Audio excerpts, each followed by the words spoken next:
Good morning guys. Dito na naman ulit kami sa kubo ngayon.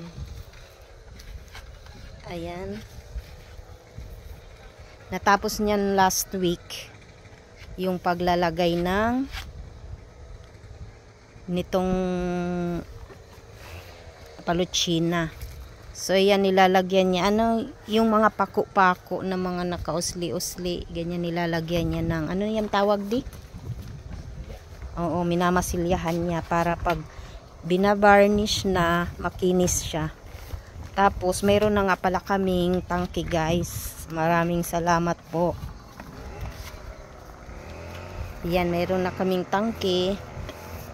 So, lalagyan na niya yan ng tubo papunta sa loob para may gripo na kami sa aming kubo. So, yan.